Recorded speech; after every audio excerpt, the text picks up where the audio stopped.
It was a bright, cold day in April, and the clocks were striking 13.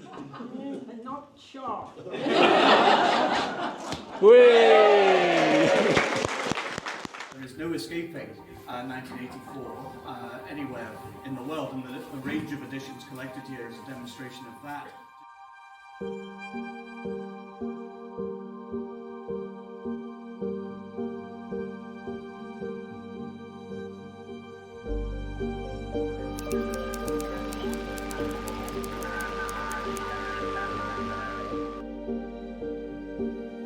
A reminder of the timeless quality of Orwell's last great masterpiece.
Rain-swept, mysterious island on the edge of nowhere.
Well, welcome everybody. This is absolutely delightful to see so many faces, some familiar, some not so familiar.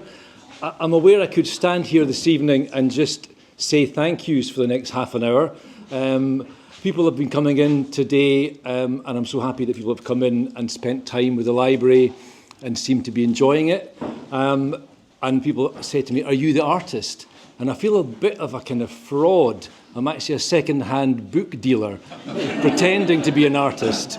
Very quickly, this all started about 4 or 5 years ago, me moving into a new studio and then clearing out all the rubbish I'd collected, found 5 copies of 1984. What am I doing with 5 copies? Why have I collected them? Better read the book again and see why I've collected them. And reading it again threw me back to being 15, and the first time I finished a complete book cover to cover was 1984. And I remembered the impact it had on me. And I think it's probably not an overstatement to say that it did influence my life. It influenced my politics, and in many ways steered my career and my life. So I thought, I owe this book and I owe this author a lot. I should make an artistic response. And I thought, what could that be? Maybe it's a series of prints or a sculpture drawing on one of the themes. But somewhere in my mind, I thought the thing to do is an act of protest and an act of resistance against what's happening in the world.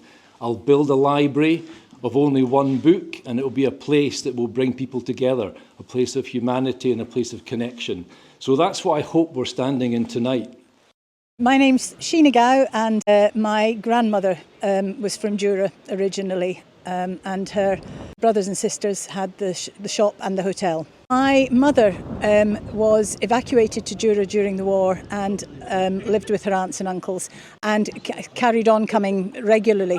And she used to help them out in the shop, and she used to make up his grocery order. And she would tell us that she made up the grocery order for Blair of Barnhill, not knowing who that was at the time. But the other story as well is that her aunts and uncles ran the hotel too, and one of them came downstairs one morning to find George Orwell asleep in the armchair in the parlour, and he'd walked down from Barnhill down to the village, and he'd arrived so late that he didn't actually want to disturb anybody, so he'd just gone in and made himself at home and fallen asleep in the chair. I'm Andrew Fletcher. I live on Jura. My grandfather he introduced Eric Blair to Jura, so he's got a part of our lives, if you like. They always find him quite a scary character, Eric Blair, because he was always smoking and he was always in the big jacket and looking a bit cold and quite ill. Quite often they only saw him when he was ill, looking for the doctor and things. Eric would come down and he would be in the house, and he was friends with my grandfather. My grandfather also died, but he died in 1960. So we don't have any stories from Robin, but we have stories from my grandmother. And she always said that she just gave him a cup of tea and put him in the library, and they just had men's chat all night. So it was really boring. I mean, they could have set the world to rights, and we just don't know. People find that a fairly depressing book, but Orwell himself wrote to a friend that his book was not a prediction, it was a warning. So we have been warned.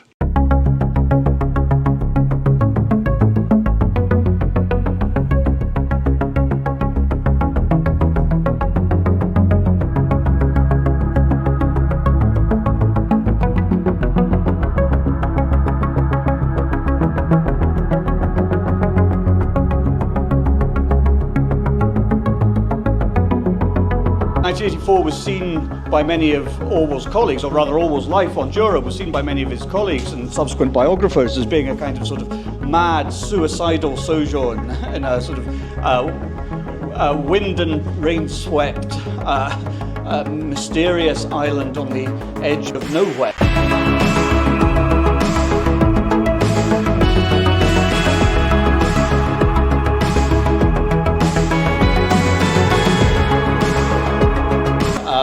Whereas, of course, people who know Jura know it's quite the other way around, and that for Orwell, life on Jura was in many ways much more comfortable, much more agreeable than life in war-ruined, rationing London,